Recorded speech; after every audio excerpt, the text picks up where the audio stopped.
दोस्तों हमने पहले एक वीडियो बनाई थी जिसमें हमने बताया था कि किस तरह से नेपाली स्टूडेंट्स के पास भी बैकडेट डिग्री है इंडियन यूनिवर्सिटीज की। और ये बहुत सारी यूनिवर्सिटीज हैं जो कि बैकडेट में डिग्रियां दे रही हैं। वो ये देखते ही नहीं कि स्टूडेंट कहाँ का है, मतलब दूसरी कंट्री का स्टूडेंट है। हालांकि ये बात अलग है कि इंडिया में आने के लिए कोई वीजा नहीं चाहिए, पासपोर्ट पे कोई खास तरह की एंट्री नहीं चाहिए।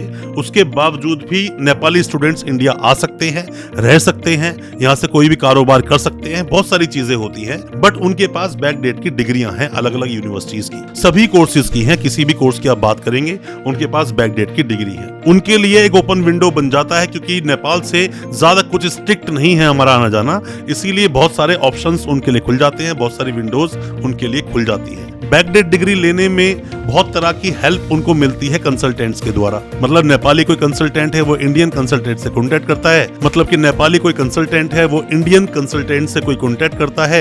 ये लोग डायरेक्ट नहीं है किसी भी यूनिवर्सिटी से, बहुत कम यूनिवर्सिटी डायरेक्ट है, पर इनके पास फिर भी बैकडेट डिग्री है। मैं आज आपको बताऊंगा कि किस तरह से बैकडेट डिग्री ये लोग ले रहे हैं और उसकी क्या वैल्यू है, और साथ में ही स्टूडेंट्स क्यों डेंजर जोन में हैं जितने भी स्टूडेंट के पास ये बैकडेट डिग्री है।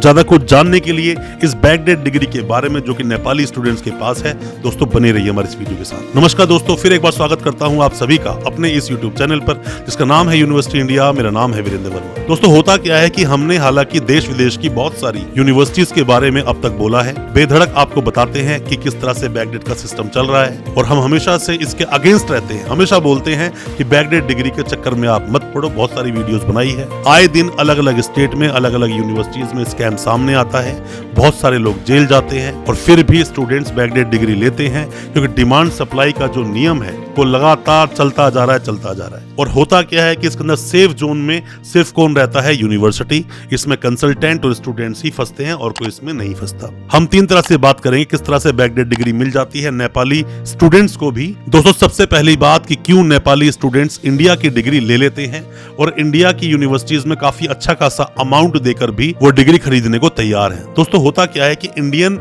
जो यूनिवर्सिटीज हैं वो सारी यूनिवर्सिटीज को रेगुलेट करता है यूजीसी, और यूजीसी को रेगुलेट करती है हायर एजुकेशन। तो अल्टीमेटली जितनी भी यूनिवर्सिटीज बनाई जाती हैं वो सब मान्य तो है ही, तो जितनी भी ये यूनिवर्सिटीज डिग्रियां देंगी वो हर जगह वैलिड होती है, फिर चाहे कोई भी कंट्री हो। और नेपाल तो बहुत इजी है, आना जाना कोई प्रॉब्लम है नहीं। तो इन्हीं चीज का बेनिफिट देखते हुए नेपाली स्टूडेंट्स इंडिया आकर डिग्री ले लेते हैं, अपने वहां के कंसल्टेंट से अप्रोच करते हैं, वहां का कंसल्टेंट यहाँ के कंसल्टेंट्स को अप्रोच करता है, यूनिवर्सिटीज को अप्रोच करता है, और डिग्री उन्हें इजीली मिल जाती है। और यूनिवर्सिटीज भी जानती हैं कि जब भी कभी ज्यादा परेशान करेगा ये स्टूडेंट, क्योंकि बाहर का स्टूडेंट है, हम इसको मना कर देंगे, क्योंकि उसके पास कोई खास एविडेंस तो है नहीं मार्कशीट के अलावा।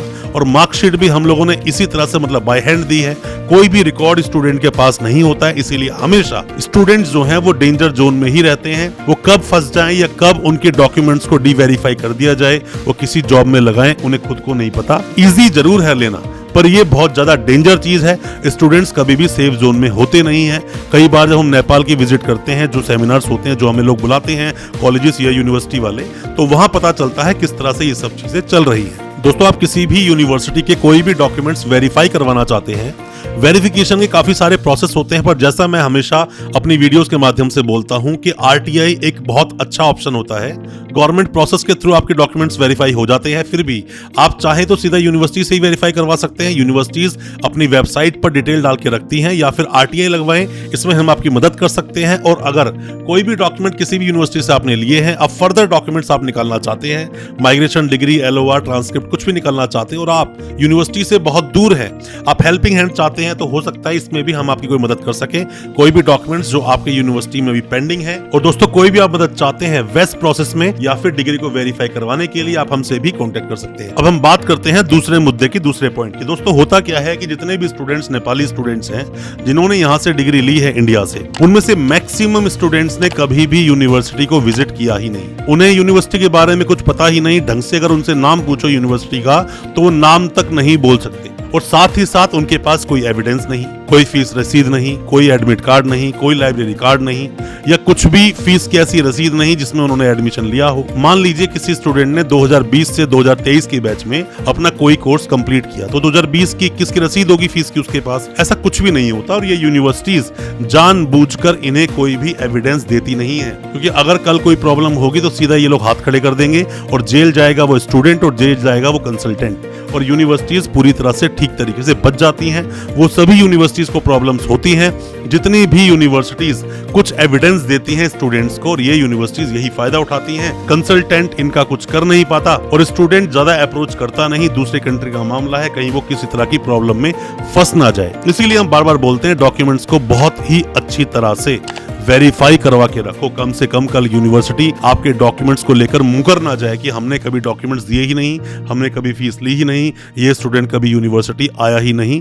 ये चीजें, सावधानियां आपको बरतनी चाहिए, वरना आपके साथ बहुत ज्यादा प्रॉब्लम कभी ना कभी हो सकती है। अब बात करते हैं दोस्तों तीसरे मुद्दे की। इंडिया में भी क्या होता है कि मैक्सिमम कोर्सेज ऐसे हैं जिसमें कोई एंट्रेंस नहीं है, मतलब डायरेक्ट एडमिशन हो सकता है, डायरेक्ट एडमिशन हो जाता है, और मैक्सिमम यूनिवर्सिटीज अपने डाटा को कभी भी डिजी लॉकर पर डालती नहीं है। इवन इनकी वेबसाइट पर भी ट्रांसपेरेंसी नहीं रहती कि कितने स्टूडेंट्स के एडमिशन लिए, कितने स्टूडेंट्स पास आउट हुए। पर हाँ, अब कुछ स्टेट में डिजी लॉकर ने जब से क्या कमान कसी है, जब से इन लोगों के नट बोल्ट टाइट किए हैं, तब से इन लोगों ने बैकडेट का सिस्टम खास करके जो काउंसिल कोर्सेज हैं उनमें तो बंद सा कर दिया है। काउंसिल कोर्सेज कौन से हैं? जैसे फार्मेसी हो गया, बीएड हो गया, या लॉ हो गया, या और भी कुछ कोर्सेज जो काउंसिल से रिलेटेड होते हैं, काउंसिल का अप्रूवल लेना पड़ता है, उन सब में इन्होंने बैकडेट जरूर बंद कर दिया है, पर बैकडेट अभी भी चालू है और बैकडेट में डिग्रियां बढ़ती हैं। स्टूडेंट्स को ज्यादा अवेयरनेस है नहीं, और मैक्सिमम जो कंसल्टेंट, जो नेपाली कंसल्टेंट इंडिया आते हैं, वो यूनिवर्सिटी से डायरेक्ट है नहीं, डायरेक्ट उनका टाई अप है नहीं, कोई